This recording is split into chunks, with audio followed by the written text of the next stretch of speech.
Kadung dihujat, Ma'ruf Amin mengaku tak diajak Jokowi rumuskan Perpres miras. Presiden Joko Widodo akhirnya mencabut Peraturan Presiden Nomor 10 Tahun 2021 tentang bidang usaha penanaman modal yang memuat kebijakan investasi industri minuman beralkohol atau miras. Alasan Jokowi mencabut keputusannya tersebut lantaran ditentang berbagai pihak termasuk ormas-ormas Islam seperti MUI hingga Muhammadiyah.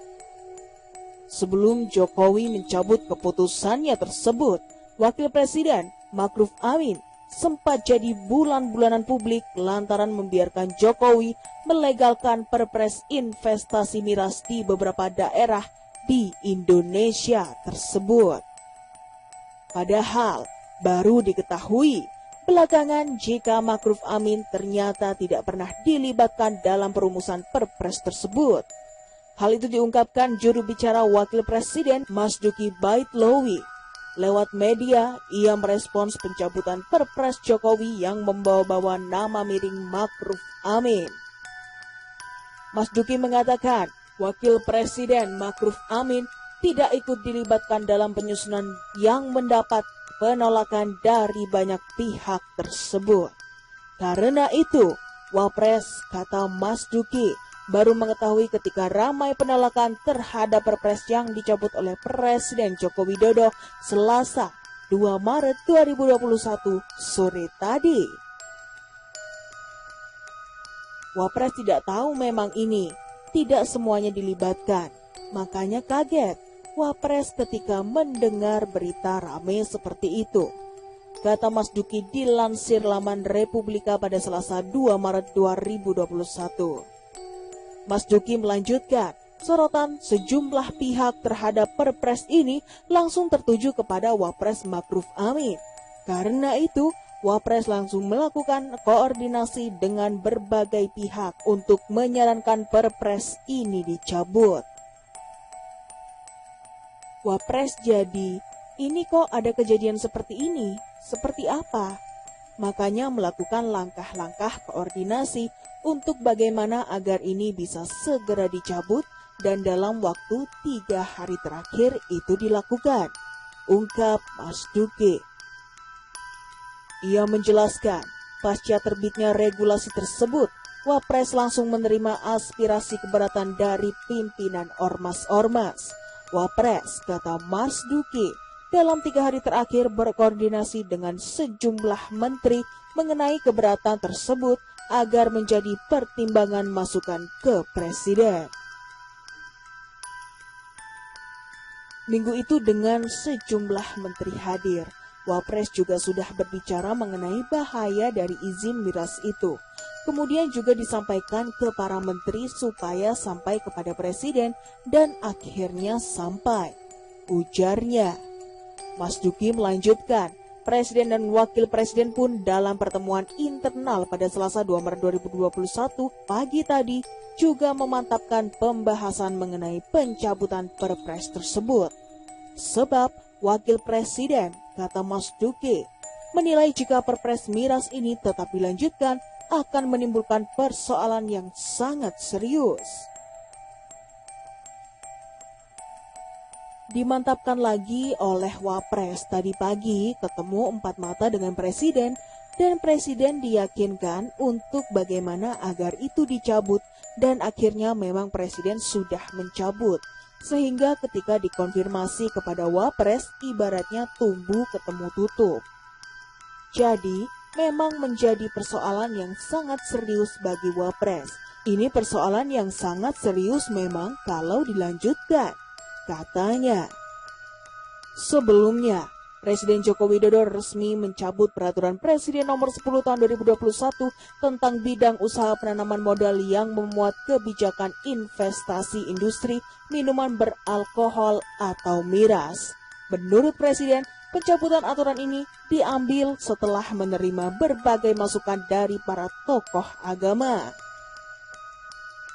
Setelah menerima masukan-masukan dari ulama-ulama, MUI, Nahdlatul Ulama, Muhammadiyah, dan ormas-ormas lainnya, serta tokoh-tokoh agama lain, serta juga masukan-masukan dari provinsi dan daerah, kata Jokowi. Pencabutan Perpres yang terbit pada 2 Februari 2021 sebagai peraturan turunan UU Cipta Kerja terjadi setelah ramai penolakan dari berbagai pihak. Perpres itu memang tidak mengatur khusus miras, tetapi soal penanaman modal. Namun, disebutkan dalam belie tersebut bahwa industri miras dilakukan di daerah tertentu di Indonesia, yakni Provinsi Bali, Provinsi Nusa Tenggara Timur, Provinsi Sulawesi Utara, dan Provinsi Papua. Lampiran 3 Perpres nomor 10 tahun 2021 menyebutkan investasi miras hanya diperbolehkan di Provinsi Bali, NTT, Sulawesi Utara, dan Provinsi Papua dengan memperhatikan budaya dan kearifan setempat.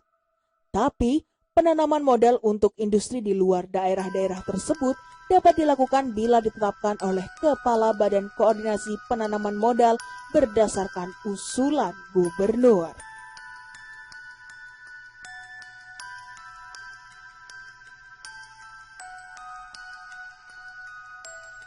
Dilarang zaman Bu Susi, kini Jokowi bolehkan lagi asing keruk harta karun di bawah lautan Indonesia.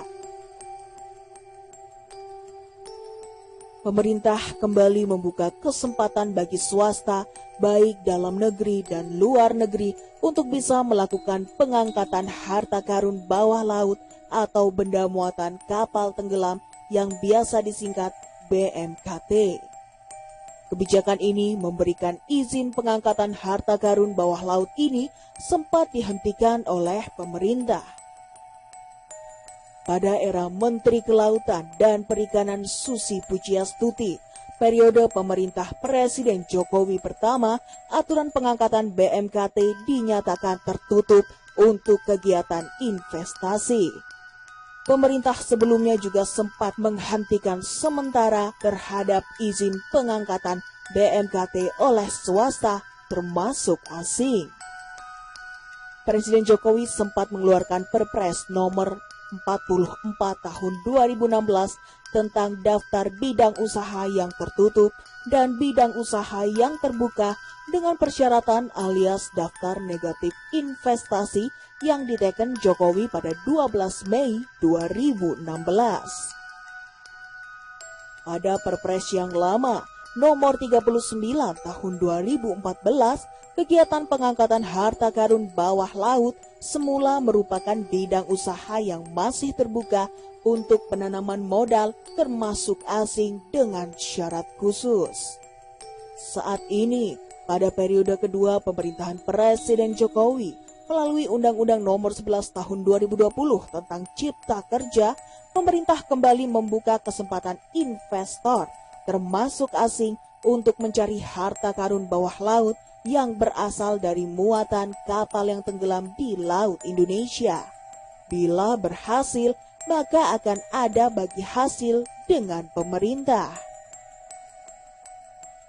Kepala Badan Koordinasi Penanaman Modal atau BKPM, Bahlil Lahadalia, menjelaskan lewat UU Cipta Kerja ada 14 bidang usaha telah dibuka. Salah satunya adalah pengangkatan berharga muatan kapal tenggelam. Namun, apabila ada investor yang tertarik untuk mencari harta karun di bawah laut, harus memenuhi beberapa syarat ketat dari BKPM. Jadi, kalau mau cari harta karun di laut, bisa kalau investor turun. Syarat izinnya datang ke kita, BKPM, untuk bisa dapatkan izin. Jelas Bahlil dalam konferensi pers Selasa 2 Maret 2021. Untuk peninggalan sejarah dan barang-barang purbakala bisa dibangun, tapi harus memenuhi syarat-syarat yang ditetapkan. Harus ada notifikasi dan syarat-syarat, itu tidak gampang. Karena itu bukan barang sembarangan. Semakin bagus barang, semakin syaratnya bagus, kata Bahlil. Pada klarifikasi bidang usaha daftar positif investasi tertuang dalam lampiran 1 hingga lampiran 3 Perpres nomor 10 tahun 2021.